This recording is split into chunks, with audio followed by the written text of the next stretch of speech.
Hello, everyone. Welcome. It's Alisha Brasher here at Cosmic Gateway. I am joined here by Anna, Nick, and Donovan, coming back to do another roundtable. And I think who knows where we're going to go in this recording. There's so many themes and topics that have come up of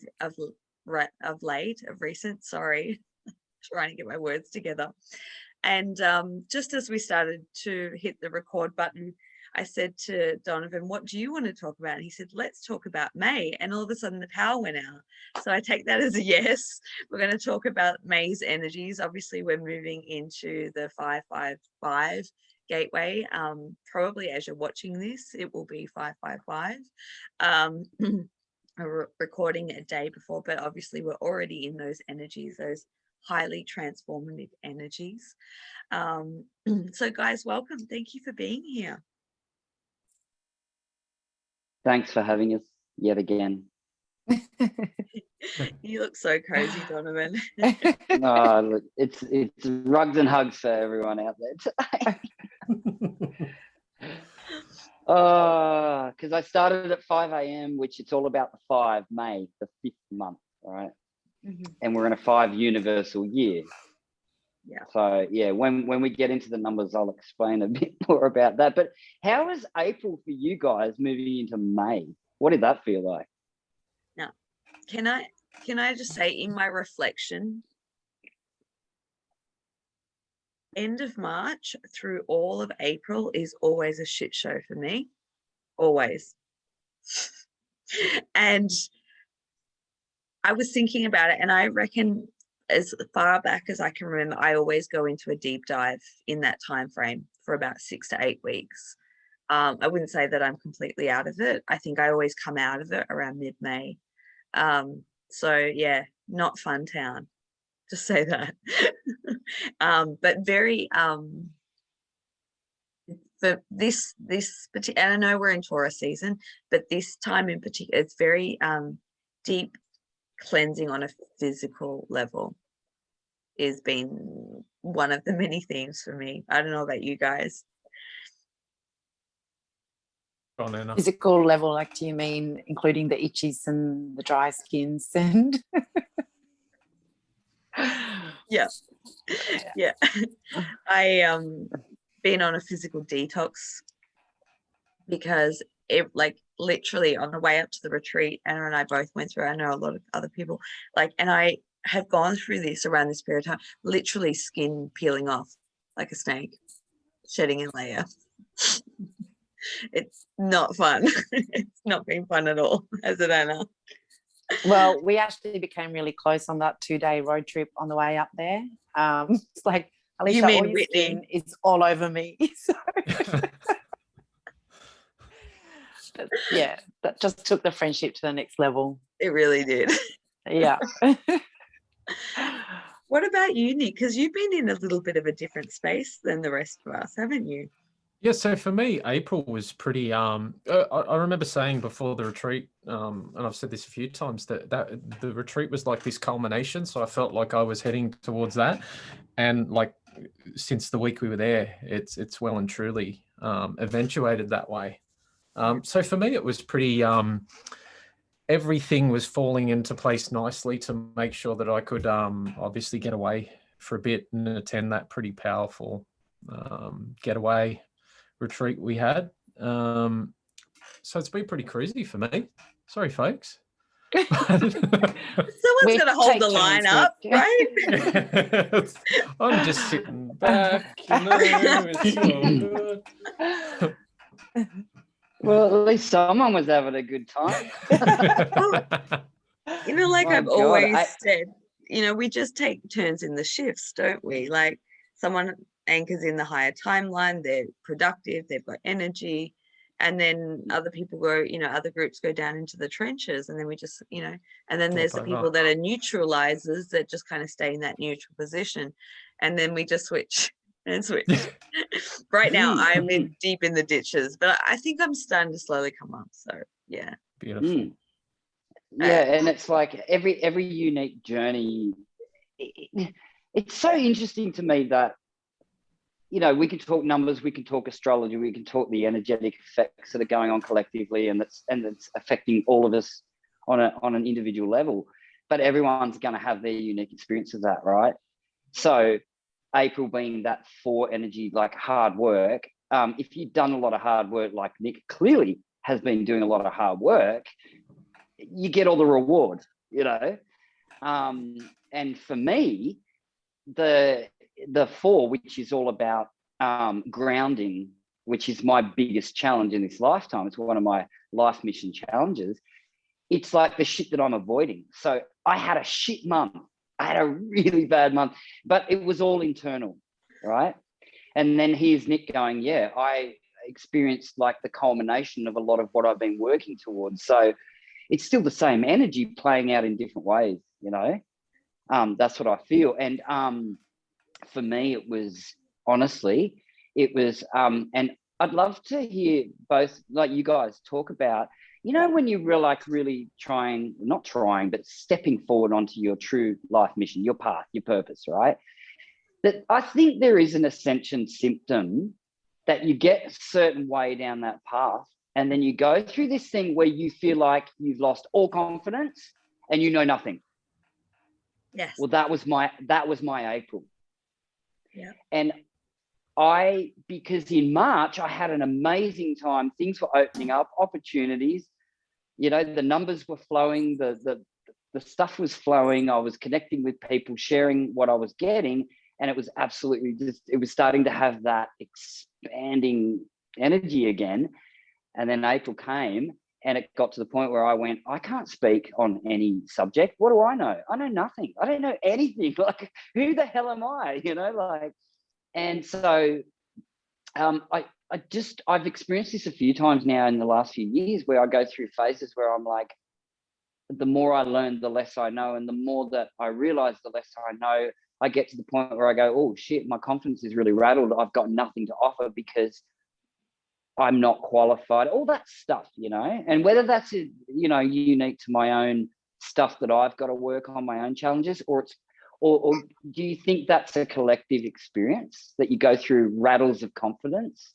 Yeah, I can speak from my own experience, but I can also speak on behalf of currently running the Soul Mission Ignition program. And the reason that I run that program is because that is one of the most important parts or phases of stepping into Soul Mission.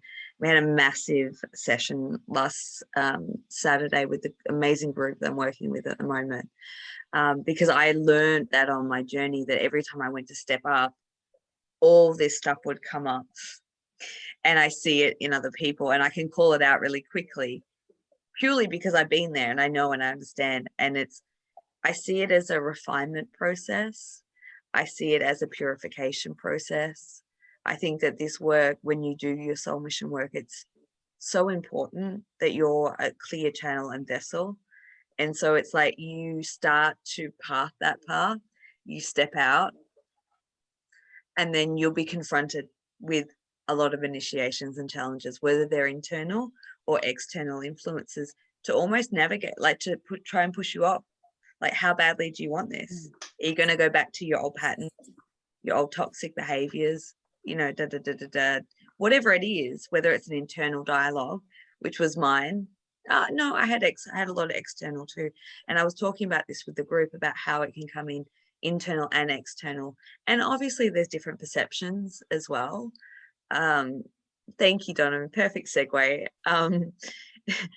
It can come in internal and external circumstances, and sometimes a combination of both. And people will look at that in different lights too, depending on their soul's path. But you're talking about this in like, I'm shit, I don't know anything. I've been there, totally been there so many times. And it never stops, because every time I go to step out and do something new and different, I go through that process again. But at least the more you go through it, you can identify it and you can move through it. But then there's the external influences, and that can come in terms of and I've seen this time and time again, and that's kind of a little bit of my frustration, because I can see it a little clear. I mean, being separated from, or being an outside observer, I can watch people go through it, and I can almost predict it in a sense, because I can kind of go, oh, I know what they're about to go through, because the energy goes high and it's like, oh, I'm going to do this, and I kind of cringe, and I'm like, oh God, I brace for it, because I know that that's a part of it, and I hope not, but still to this day, I haven't seen anyone that hasn't gone through that. So, and you know, there's also the component of the external decoys. You know, I've seen people that get so close to their path, and then someone will come in who has not so great energy working through them, and then they go off their path. And I've seen it so many times, and to me, it really disheartens me, and it makes me sad, because I see the epicness in people, I see their potential and what they're capable of, and how their impact is going to change the world in their own unique way. And then when they fall from grace, or they fall off the rails, it really, on a human level, it gets me really upset and sad. But then there's the other perspective, that I know that that's part of the path, and that has to be a process that they go through. So I can sit on both camps, but I think, yeah, I've seen a lot of that recently. Yeah. So good segue, Donovan. Thank you. I guess that's also when people go through their initiations and challenges, right? And let's say a person or an addiction kicks in, that kind of tempts you from staying on your path. I guess some people would probably see it as like a confirmation, as if like, see, I wasn't meant to be on that, or see, I wasn't good enough. And then you go back to that old comfortable way of being, but not really wanting to expand like you're meant to. Yeah. And I've been there as well, like, it's nice here, even though it's shit, it. So you kind of want to stay there. Comfortable, right? And stepping into soul mission is something that's so unknown, because we're all individually creating something that is unknown. The soul is not unknown, but from the human experience, it's very unknown. And a lot of us are creating different modalities and pathways and creative, inventions, and all these amazing things that is downloaded to us. But pathing that way is tricky to navigate, and it's so safe and comfortable to stick with that old job, or that, crappy job, or, shitty friend, whatever it is. Like, it comes in all forms. And I'm going to go out there, and I see that in, like, the energies that work through that almost, if you want to go from that perspective, the dark and light, you see that comes through drug addiction or alcohol. There's an energy that runs through that keeps people in their limitations, through people, friends, through sex. There's so many different ways that energy can seep in, and it's almost, and I was having a moment this week, I'll be honest, I've seen it so many times in people that I care about, and you can see the soul go right out of them in that moment. It's like, not there, and I went through a situation last year, and talk about the black-eyed people, that's a real thing, that does happen. And why it happens? Sorry, I'm going to go on my rant now. I'm almost finished. But why it happens? Because human beings are powerful when they step into their sovereignty and their mission and their work. So of course you're going to have obstacles and challenges. Of course, the greater your light shines, the more energies that aren't, don't want you to do that, are going to try and impact you. It's all it comes down to, really. Yeah. There's a lot more I can say about it. I'm going to hold my tongue. I've actually just had a few, I guess, events or people come through my mind as you've been talking. And, all throughout my life, I guess, where you meet people, you have people in your life, but you're like, you just don't feel right. You look and sound right, but you don't feel right. And I guess you get better at weeding those kinds of people out. Yeah. Normally they're so unassuming too, like they look and they play the part and they say the right things. and I've been burnt so many times, you know, and that's where you clue in and you get better with your own discernment. Yeah. But yeah, it's really, I guess it's fine tuning our ability to feel into people's authenticity rather than what's on, Yeah. external. I'm curious to know how, Donovan, you got yourself out of that April Sorry, back to you, Donovan. horror story. Promise I'll finish my round. Well, the funny thing is, every time I shift out of it, it's something actually quite external. Like last night, that storm and the lightning and the thunder that came through, I just suddenly felt it lift. And it's not something I can really explain how that happens, but it's usually nature does something, or it's cosmological, astrological. I'll just feel the energy. I don't really know. I don't know, but I'm loving being really honest these days about what I don't understand and what I don't know. But I've noticed that it shifts very quickly, and it's usually at a pivotal moment. And this time it happened to be, between the 30th of April and the 1st of May. And then in the first week of May, I just felt it start to move. It started to shift. Now, maybe that's, I don't know, maybe because I'm so connected with numbers and I'm like, oh, we're moving from the 4 to the 5. Whoa, okay, I can feel that, I don't know. Who knows? It's mysterious. But I just physically felt better, just felt refreshed, just felt like I was out of the doldrums now, and also felt like I was willing to kind of like embrace and accept the April experience. That I was like, I'm, make peace with April. I'm avoiding, get into the April showers, cleanse, and then come out the other end and, put on your fanfare ready for the May 5 energy. Do you guys think though that so for me, whenever I'm having these times like Donovan's talking about, I'm looking for either the lesson that I need to learn, or what I'm doing that isn't a match to my truth that's bringing that in. I'm pretty stubborn like that. Like when I had to take up a regular job last year, I spent 8 months in a nightmare job looking for the lesson. And that's how stubborn I was. I'm like, I'm hating life.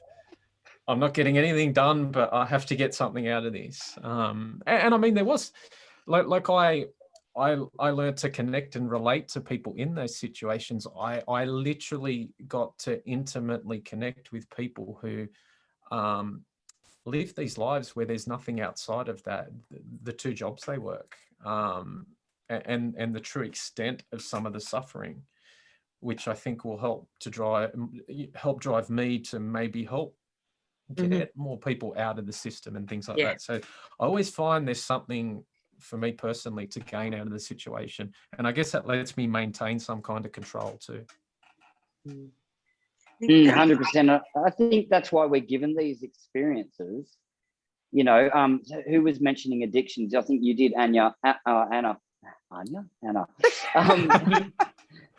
That's your Lemurian name.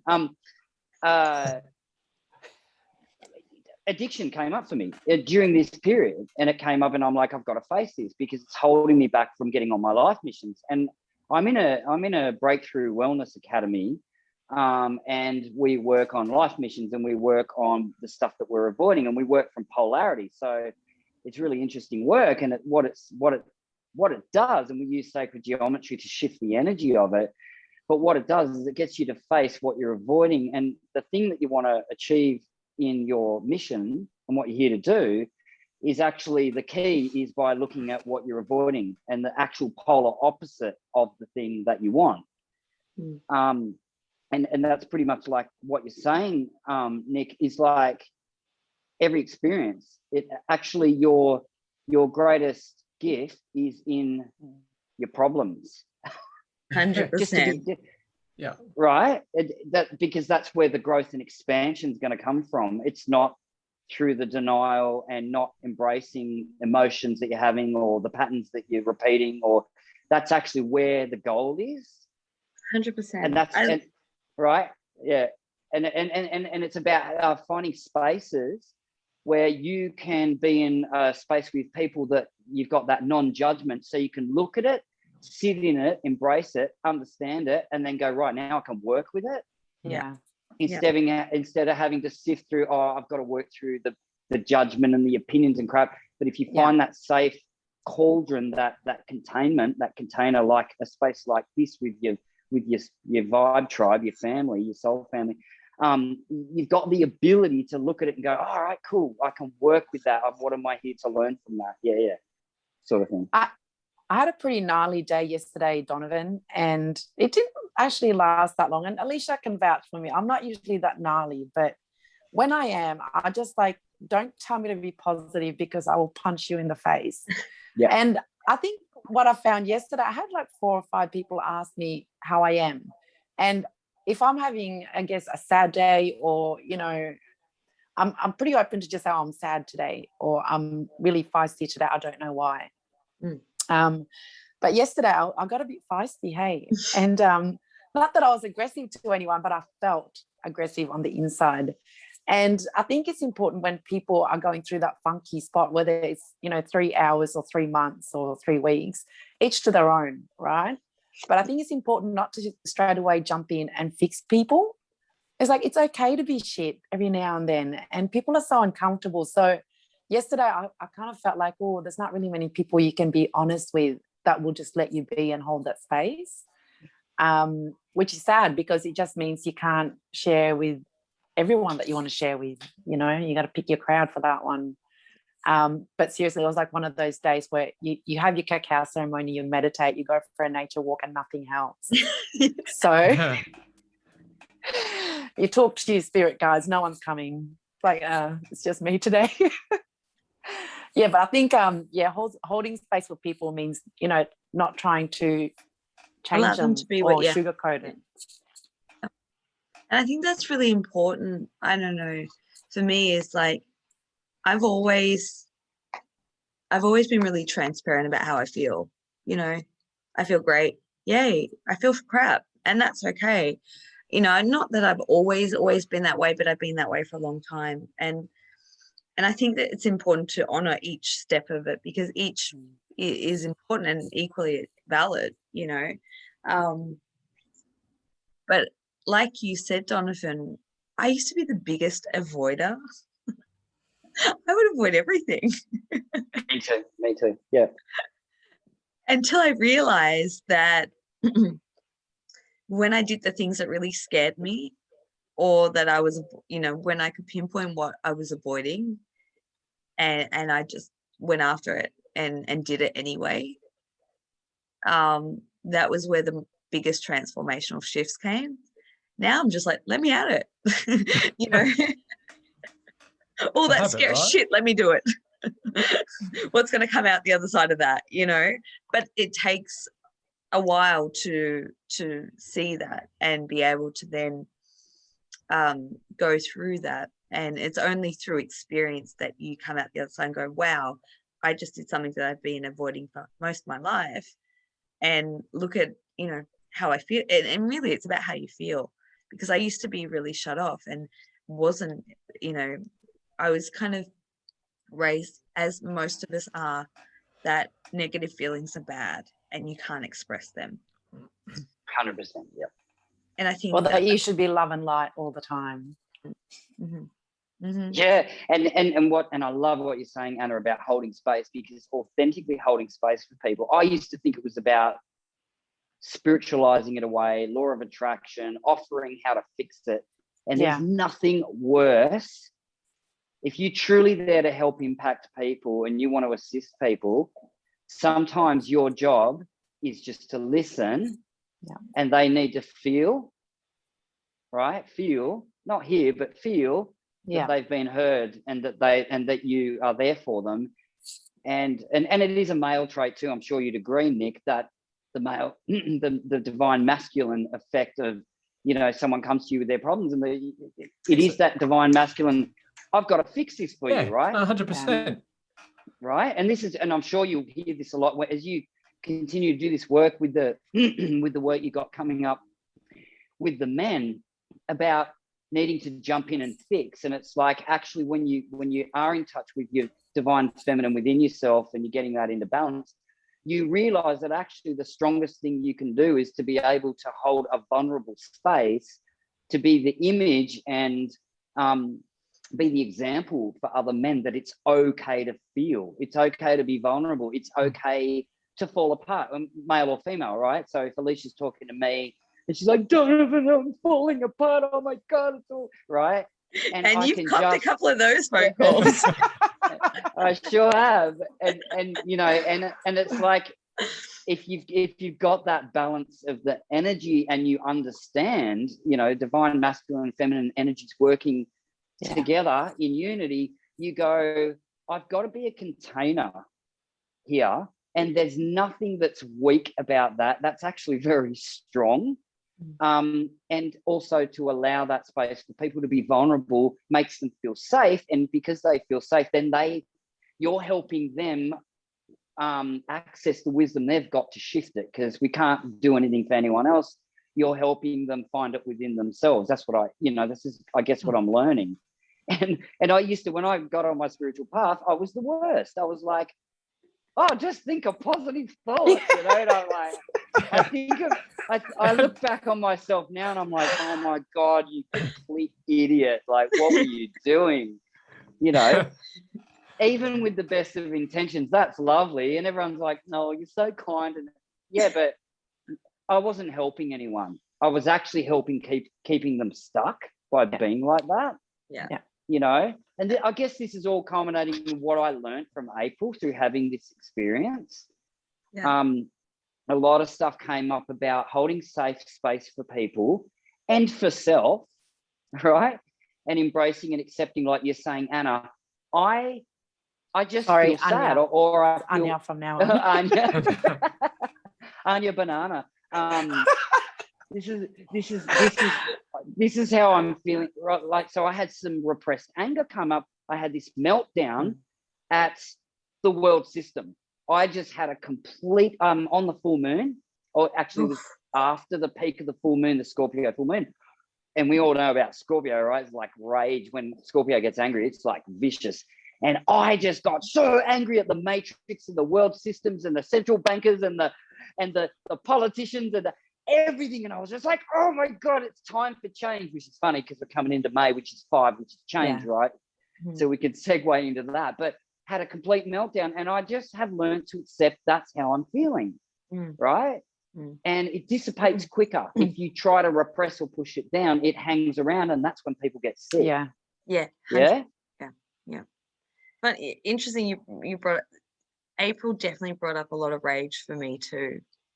Ancient rage. And like I've learned in the past, I went through this really transformative, many, where I've been so sick and unable to shift a cough or like some sort of a thing that was just lingering, and then going through a process of actually connecting with that rage and expressing it in a safe environment, of course, not like, you know, spewing rage and hate out, you know, at people, but going through a safe, and literally that physical symptom cleared up instantaneously.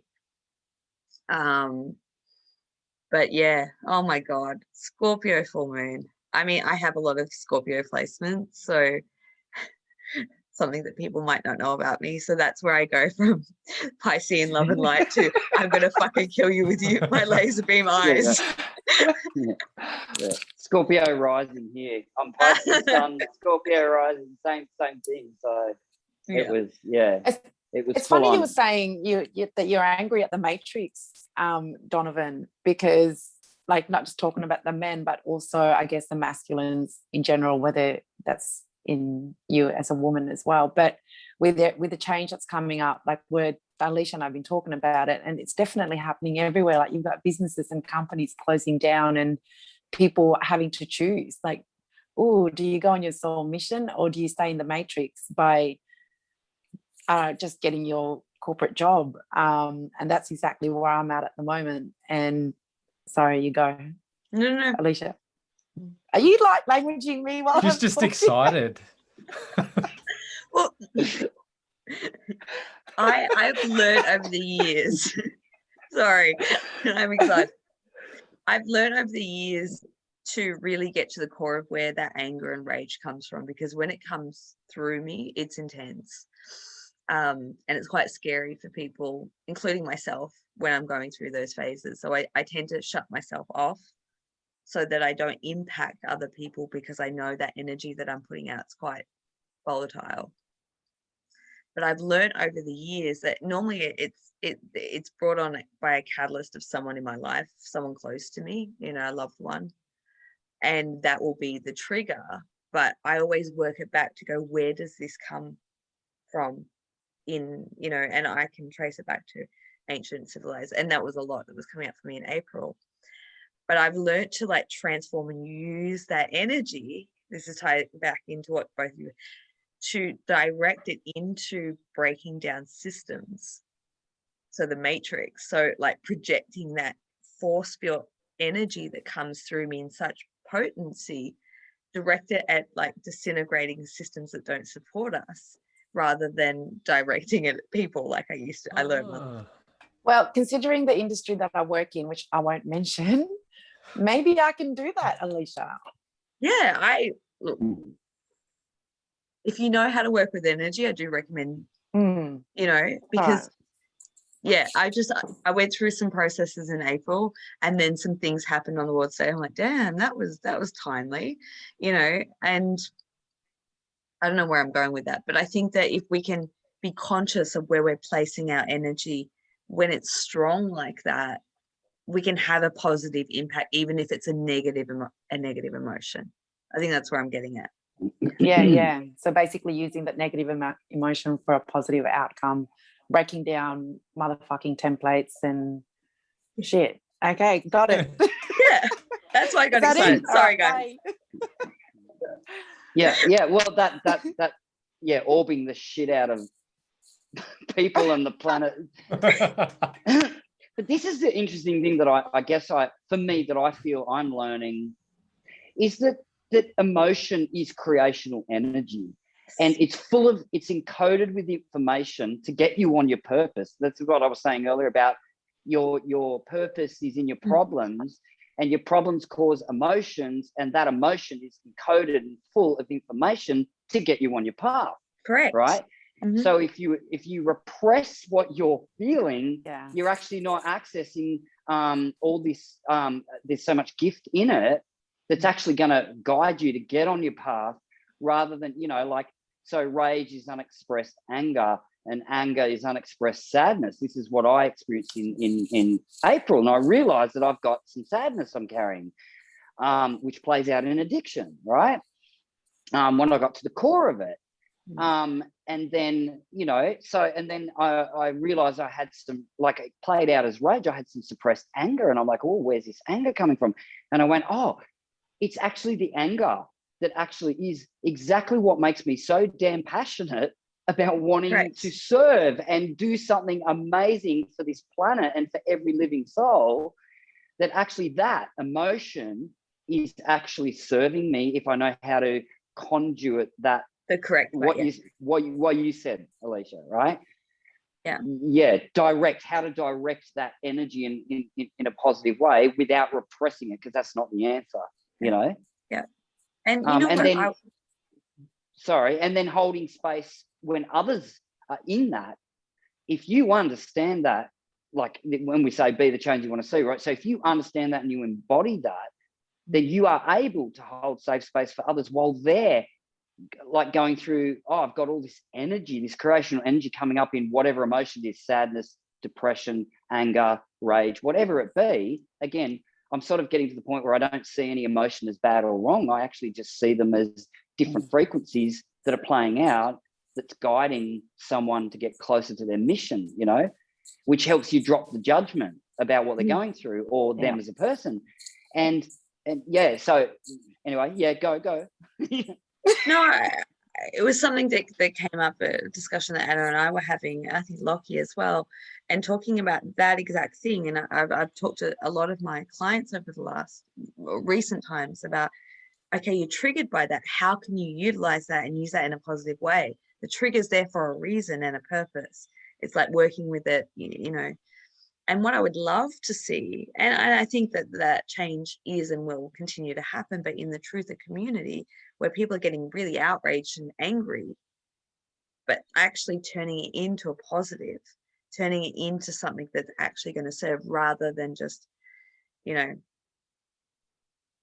getting all riled up and blowing hot smoke, you know, and actually being able to work with whatever they're passionate about in a productive way that's actually going to impact and empower and hold space for people in whatever way. Yeah. Can I just ask Donovan a question about your addiction? And you don't have to share with us what kind of addiction you were looking at, but because, like, coming from our own understanding, there are people, I guess, with the genuine addiction, and I guess that's to bury the pain. So same thing, you can't express, fully go through the process of what you're meant to be going through. Therefore, you know, there's no growth. You're stuck in that addiction. But then there are also, I think, from my point of view, and from talking with friends as well that have got some forms of addictions, where it's not really addiction. It's almost like free will, definitely choosing to do that type of drugs or alcohol or whatever it is that you want to do.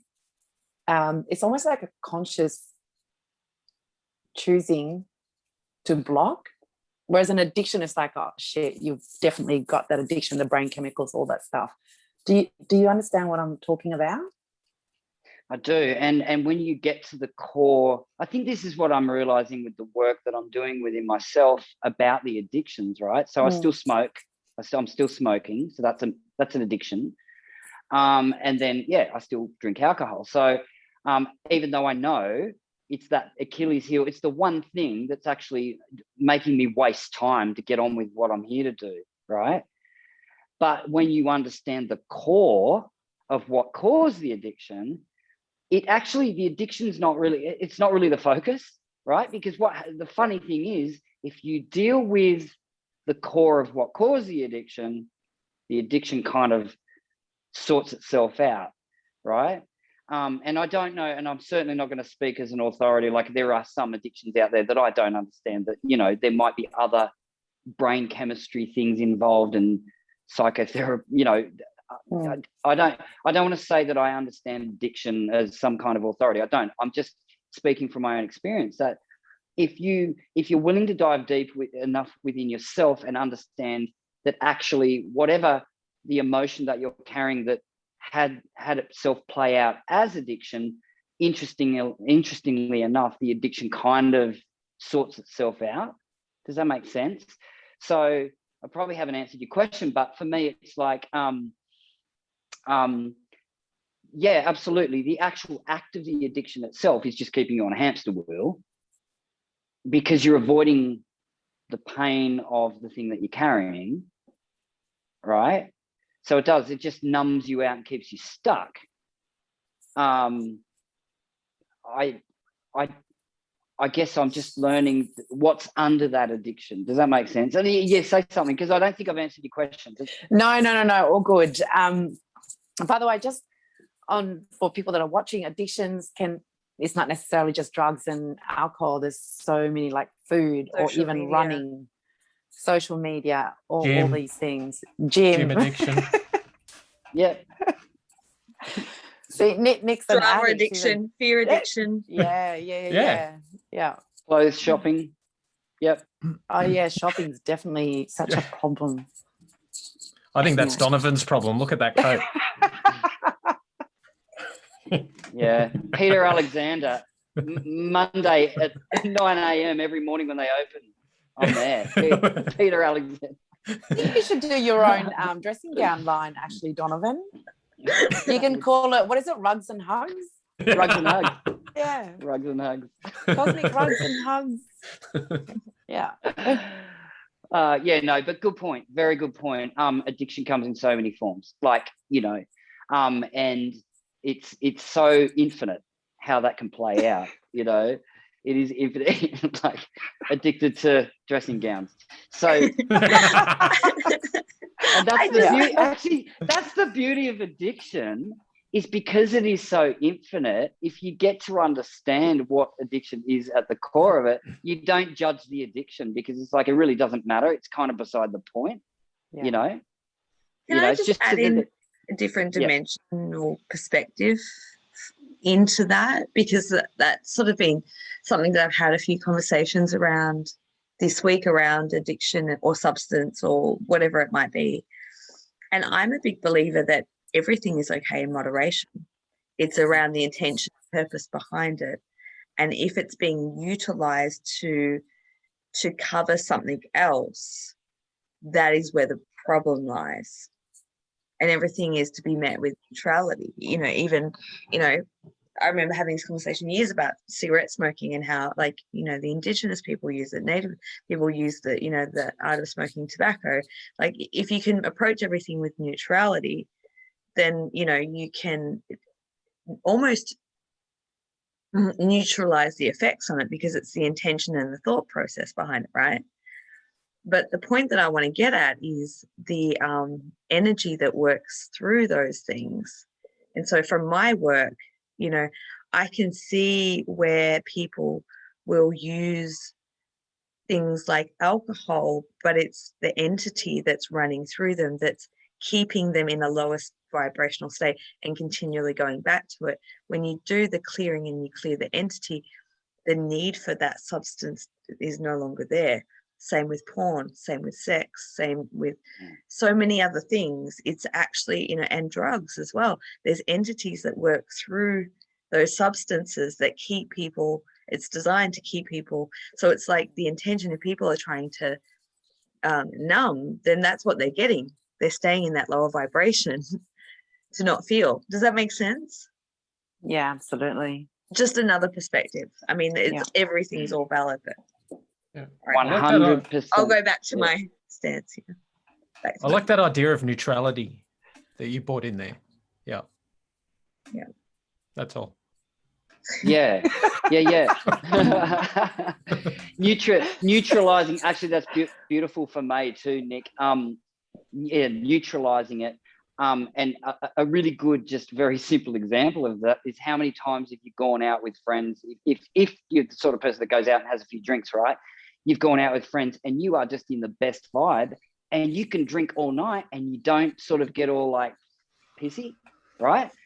And then other times, if you're in a really bad vibe and you're in a bad place within yourself, you go out and you drink, and before you know it, you're like falling over and just completely all over the place. It is the energy under which you are using a substance or an addiction. Yeah, absolutely. 100%. I and agree. also, in substances, but even vibrational states, 101 is you weaken your auric field and you allow yourself to be a vessel so other entities can work through you. That's my personal belief of why people black out. I never understood that. People go out, have a big night, I can't remember, because it wasn't, they were gone. Something else was in there running the show, and then they throw up and pass out and then switcheroo. But it happens all the time. If and when you can see those energies. There are a lot of rat energies as well that are just waiting to latch on to anything and anyone. And I actually had a friend a couple of weeks ago, mushrooms and all that are seen to be plant medicine. And I guess the spiritual community is becoming more common for people to do a lot of plant medicines. But, you can take cacao and with, if it doesn't have the right intention, you can still completely have even though it's not mind altering, some people can still feel a bit yucky from it. And I don't know where I was going with that. Yeah, no, I agree with you. And I think it comes back to the eyes, because I saw a video recently of someone who was on mushrooms, and before I even knew, I looked into the eyes. I was like, there's something not right there. You can always tell by the eyes. I was talking about the dark eyed people and all that. I've seen that, I've witnessed that. That is a very real thing in people that are close to me. It scared the shit out of me, people that are very close to me, but I knew that was the energy that was working through them. That wasn't them, and you can always detect by the eyes, either they're not there, they're vacant, or there's something else that's working through them. Yeah. We live in a multi-dimensional world. Yeah. And I love like what you were saying about how they're not running the show, right? And getting away from substances. If someone's in rage, often you'll hear someone, like you might hear a really horrific story that some guy killed his wife in a domestic violence situation. What you often hear is he's like, it's like I wasn't in my body. It's like it wasn't me, and you often hear that. So that's a really good example of where entities are actually running the show. And also on the planet, as a lot of us have done that research now, and we understand the grid and the dark forces that have been working on under that vibrational frequency of the earth, is like they can actually have so many people completely not in connection with source, not in connection with their soul. Some believe that, some of the things that are currently going out to humanity right now is actually separating their soul from their body, and I think that's something that's going to be presented in May under this 5 energy. So I might as well get into the 5 energy now, right? So talking about 5, right? So 0 to 9 in numerology, 5 is the pivot point. It's the midpoint, right? So it pivots like a seesaw, right? So what I feel we're going to be seeing under this 5 universal year, the 5th month, right? The 5/5 energy is this seesawing of, light and dark, right? And 5 is about liberation and freedom. And at the same time, what we're going to be seeing, and we're already seeing it on the world stage, is your freedom and liberations are going to be at stake, right? And there's going to be those dark forces trying to play or take away with your freedom and liberation. And I think that's going to be a massive theme this month. And it's going to ask each and every one of us, where are we on that, on that seesaw? Because 5/5 makes 10, right? Now, the downloads that I got about this, when you were talking about the 5/5 activation, which the gateway we're stepping into, 5 and 5 makes 10. Now,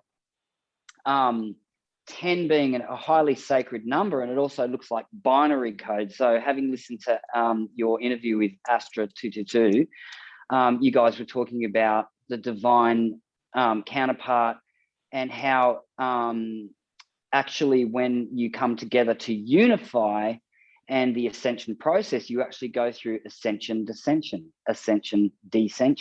right? It's like a seesaw. And this is why I think in the ascension symptom process that we go through is we have that up and that down, that light and that dark, and you go through all that.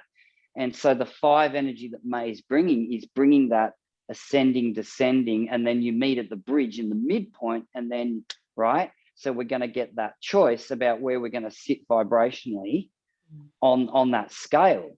Yeah. So, and the other thing that I thought was interesting, for some reason, when I was tapping into the numbers of May, they showed me, so E is the 5th letter of the alphabet, and J is the 10th letter. So 5 and 5 makes 10. So the 5th and the 10th letter of the alphabet is E and J. And then they showed me Earth and Jupiter, right? So, hey,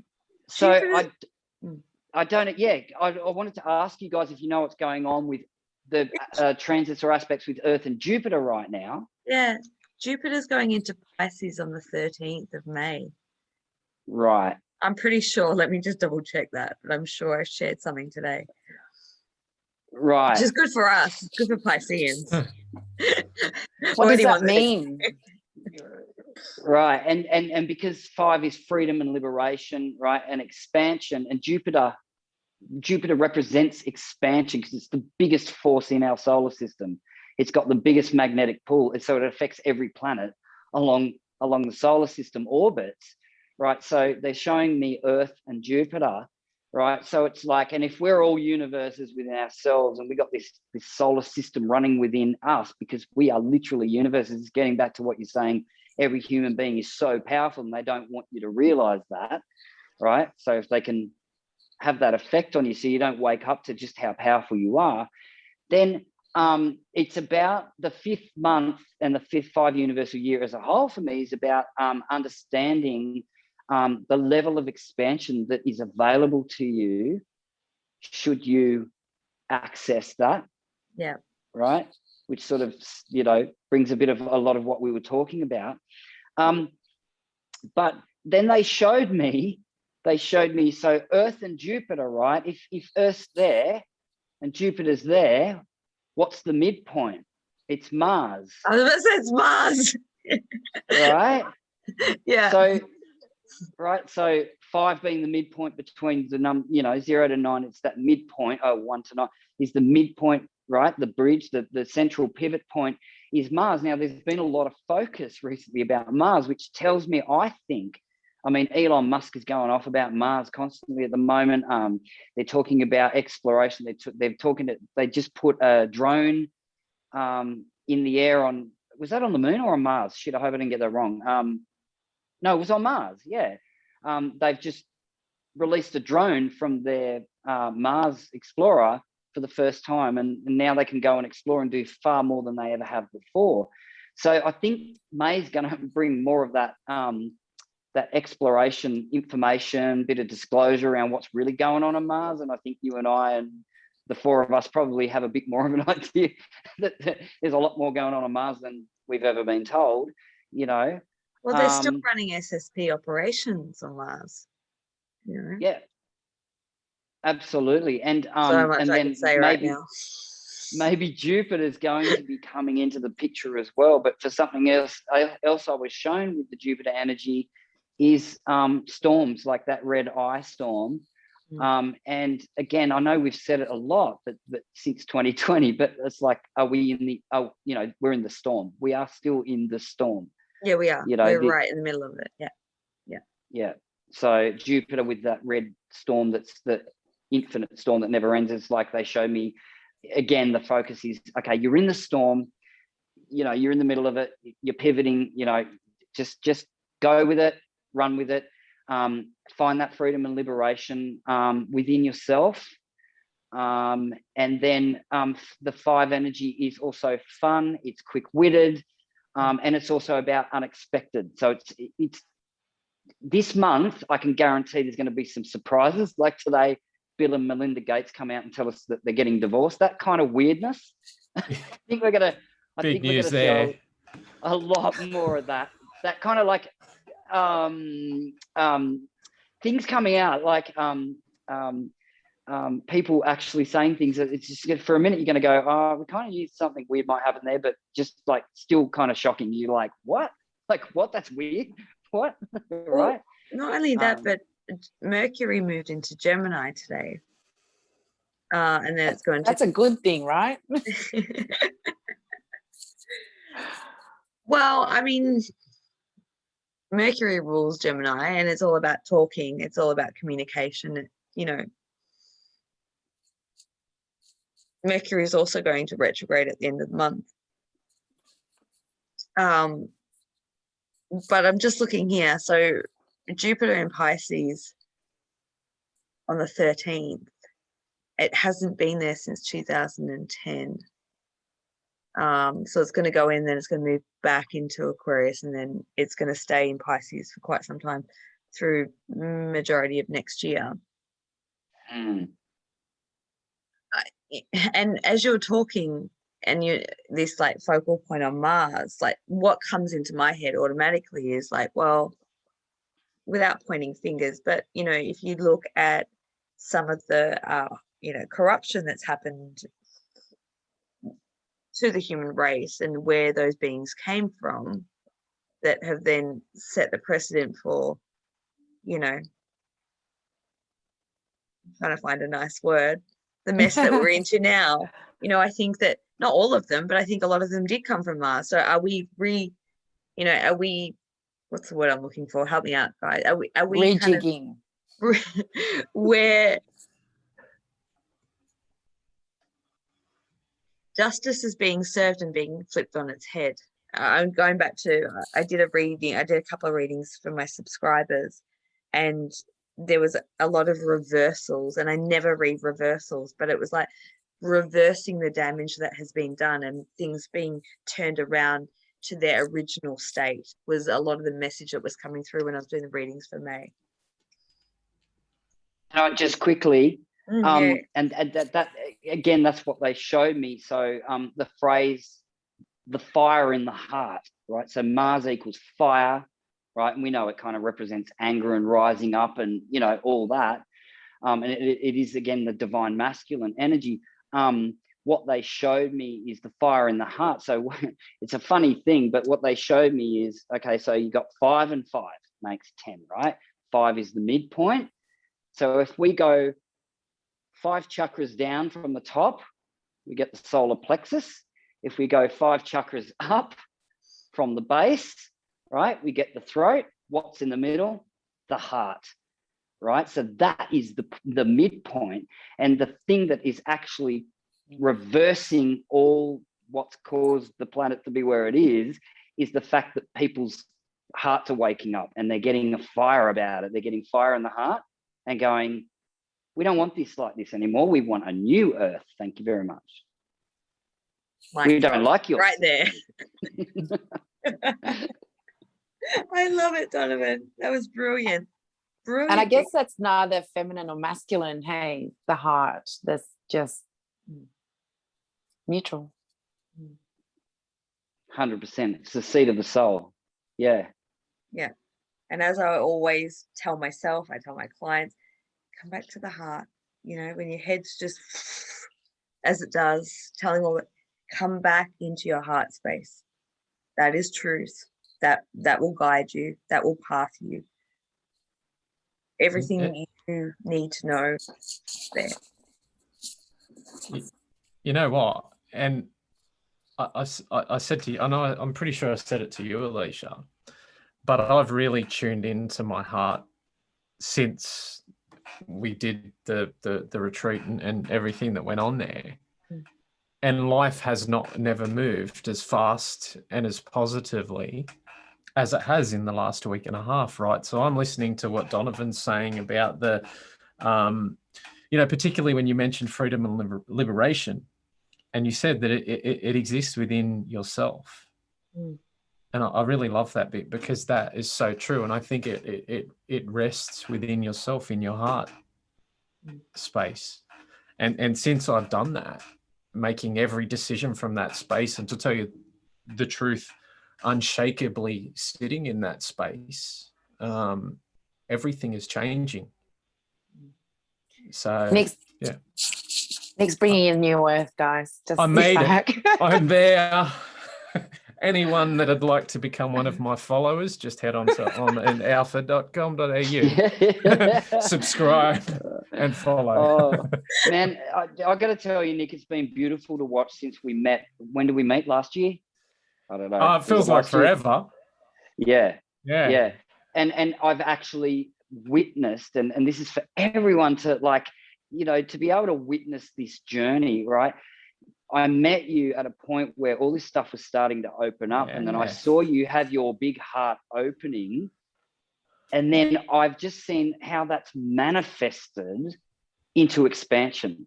So it is literally like if you do get into your heart space, you have a heart opening and you expand that energy, it manifests into your reality. And I've just seen how much opportunities opened up for you and how much your journey has just taken off, like at a rate of knots. You know, it's so amazing. You know, almost in an very instant. inspiring. But everyone's got access to it. That's the real beauty. Like there's nothing special here. You know, like there's really not, because we all have access to it and we can all do it literally in an instant. Not that it happens in an instant. I mean, we need an initiation, but How many initiations, but it Nick? can, some more than others, Anna. How long do these initiations go for? Because if you follow me and, and pay $1,000. No. Not 1,111. No. No, it is Yeah, true, right. isn't it? And when you have that heart expansion, it can be instant and it can change your life completely forever. Like, and again, saying that it's the seat of the soul. Something happens when you open your heart, like Alisha, you were saying, when you open your heart and you start vibrating from that frequency, something shifts and connects you with your soul that it's inexplicable. It is inexplicable. It changes the version of who you are. It changes everything on a DNA level, and you never go really back to the former version of yourself once your heart is open. And I feel like you have heart openings again and again and again when you reach certain points in your journey. I don't know if you guys experience that, but I know I do. Yeah, 100%. Yeah, I think And each time you have a capacity to hold greater love and frequency. Also, just want to say, you know, when you've got your heart opening, and last year was a massive heart opener for me, but just because the heart is open, that doesn't mean this isn't going on still.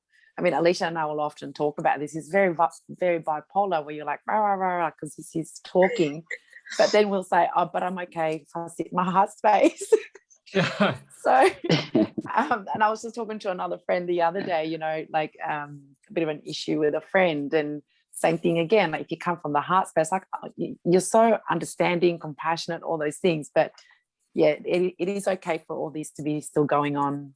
Yeah, but until we perfect it, like Nick, obviously. Well, one doesn't like to brag, does one? Now, no, sir. But I don't know. I've lost it. It's all right. It wasn't that good anyway. Actually, I have that experience, Anna, when I'm watching the truther stuff, bringing that back, what you were saying, Alisha. When I watch the truther stuff, like the disclosure stuff and whatever, I've got this like, oh my God, like, look what they're trying now. Look what they're doing now. It's like, are you fucking kidding me? Like, what? Oh my God, you guys are getting desperate. You're getting ridiculous. But at the same time, the same thing that's going on is I'm like, it's like entertainment over here, because in my heart, I'm like, this is great because I know what's coming. I know it's all changing and this is all part of the process. So it's kind of like, I know what you're saying. Like, you could be in your heart space while also experiencing that other vibrational frequency at the same time. Do you know what I mean? Like, one word that was coming to me for weeks was trust. And I'm just realizing on reflection right now that the minute I trusted my heart and what was coming from there, that's actually what changed. It was already open, but it was trusting it and sort of maybe getting out of here a little more and trusting it. I guess because you can have all these thoughts. Like I was talking to Alisha today. Today, I really had to constantly over and over, like, choose whether I was going to sit in fear or anger or just keep feeding my faith. And when you feed your faith, you're sitting in your heart space.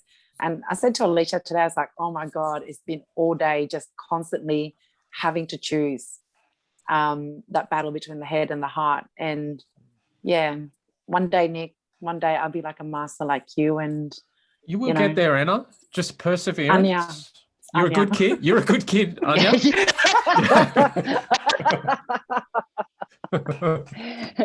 And for you, we got the special price of $50,000 to work with Almond Alpha for 1 month.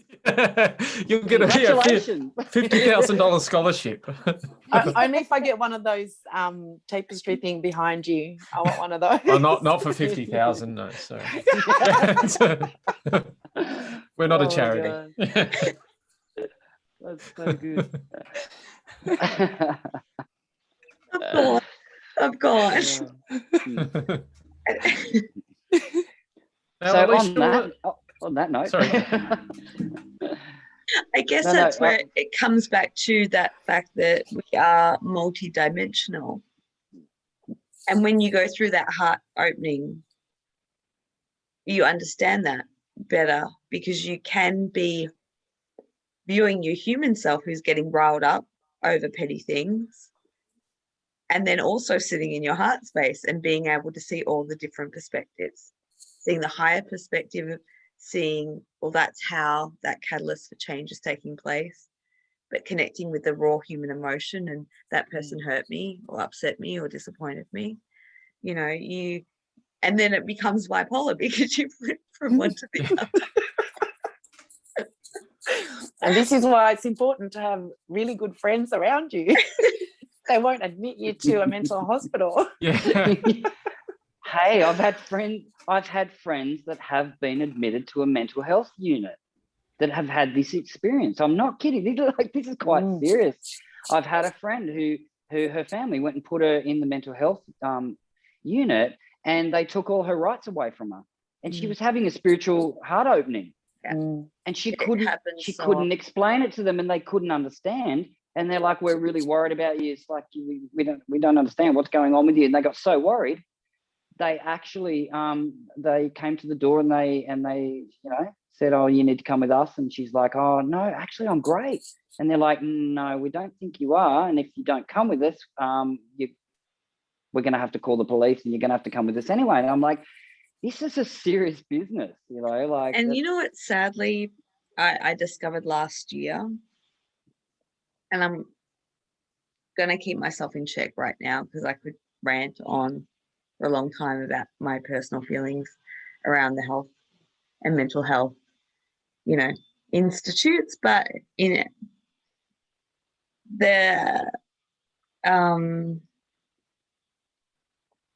the interview questions that they go through when they're admitting someone now is, do you see synchronistic numbers? Do you receive messages? Do you believe that you receive messages through songs? Do you see, do you feel that numbers are talking to you on car license plates? And you would answer that with no. No, I do not. I'm honest.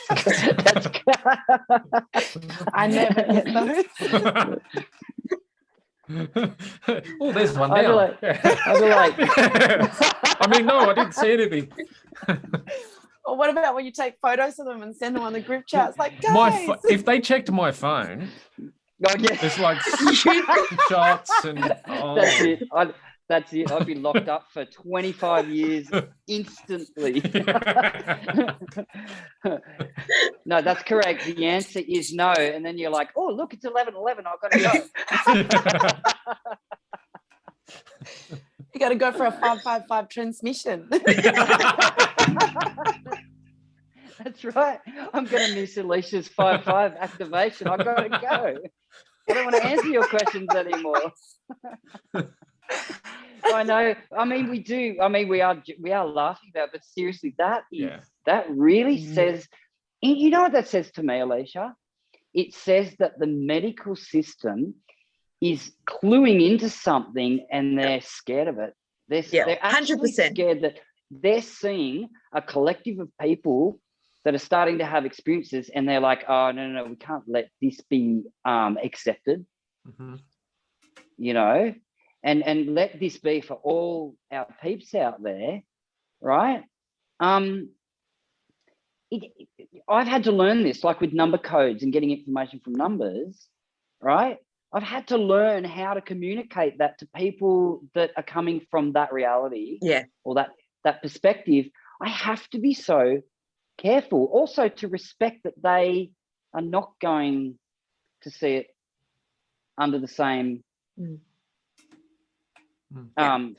filter or lens, or I don't want to say filter, but reality that I'm receiving these messages. And it's like, yes, it is. Again, it's that seesaw. We've got to discern. We've got to play both sides. And this is May's going to bring that right to the fore. Is that, like, we are currently, again, we talked about the split in 2020. We are currently living in two different realities that are going on, and we're trying to navigate it. And of course, it's hard. Of course, it's difficult, But it can also be fun. That's the 5 as well. You can have a lot of fun with it, like we are, But Yeah, wow, far out. We went into some funny territory Yeah. today. Actually, I'm like, what am I going to title this? Just stuff. May No, and do, stuff. do you get messages from numbers? Oh my god. Oh my goodness, guys, thank you so much for the laugh, and I'd love to we'll probably find another time to come in back while we're in May. I always find in my pattern, my upswing is always around mid-May. That's where I really start to come out of my cocoon. So it'll be interesting to see. And I went back and I checked, because you were talking about the the electrical storm that you had in Canberra. We had one here on Sunday night here. And it reminded me that the last time we had a massive storm like that was when I was coming out of my funk, my spiritual funk, my mini dark night, whatever you want to call it. And I went back through messages to see when that was last year, and it was the 20th of May. I was like, oh, okay. I that's how my mind operates. I look at the cycles to sort of gain clarity on gauging timelines and things like that. But I think it could come out sooner. I'm already starting to feel a lot better than I have been in the last 6 weeks. So yeah. But I try not to delude myself either, because I remember when I was on a massive seesaw of emotion much earlier on in my ascension process, where I'd be really in a high vibration one day and then crash the next day. And it was like this jarring boom, boom, boom, boom, boom. And I would be in the high vibration feeling good. I'd try to hold on to it, and I'd be like, I've got to stay here. I've got to stay here. And the next morning, I'd be not good. And I think that made it worse. And I had to teach myself through that process of, I went to bed without expectation. I would just go, oh, well, let's see what tomorrow brings, rather than I've got to stay here. I've got to stay here, and and it sort of pitted out a lot, So when I say I try not to delude myself when I'm coming out of something, I'm like, oh, I know if I'm out of it for 3 days consistently, okay, I've come out. But, you can sort of peak and think, oh, I'm out. No, back in it. Just and the storm thing, right? So we were talking before about being in the storm. Whenever there's a massive electrical storm, I don't know what it is, but I feel this charged up ether, this charged up energy, and I start feeling so like buzzed, right? Not over the top, out of balance buzz, just like I feel this energy that I haven't, that I don't normally get. And it's interesting. I was thinking about, they say that lightning is 10,000 times hotter than the sun. And I'm like, what if it's like, to me, it's almost like it's connected, lightning and the sun. And, we're talking about grand solar flash. We're talking about all the stars being the same star, just billions of them, but they're all flashing because they're all one. They're all one, creational energy pulsing. And then I always feel like lightning is like sun energy, just doing in a different form, like, because I can feel the charged up energy of it. So, and it always happens to me. A storm comes through and I feel 50, 100 times better. So Maybe you're a with the direct elements descendant. to create that more often. Can we conjure up like electrical storm? I think we do. Without knowing it. I actually think we do. Maybe you're a direct descendant of Thor, Donovan. Do you have a hammer? Oh my God, that's no.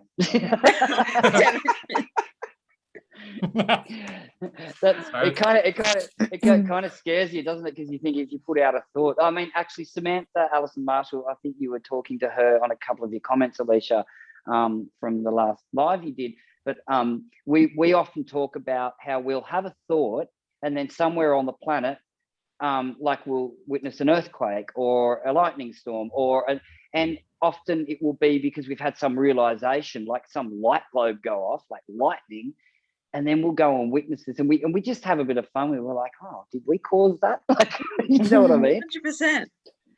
But I truly believe, like, we're seeing volcanoes going off, we're seeing earthquakes, we're seeing lava flow movements, we're seing lightning storms, we're seeing floods, we're seeing all the biblical stuff.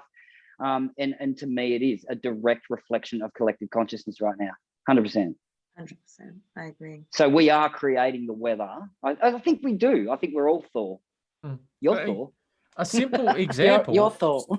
There's a simple example how I know you don't all have children, but at school time, very rarely does it rain. It's really weird. Like when I pick my daughters up in the afternoon, you'll have rain all the time. And then I've observed that it will peter out at about that 3 o'clock time for school pickup and then start again. It's a thing. I It is have a noticed thing. that. Yeah, without a doubt. Is that like to torture True. parents? Well, Drive them bonkers?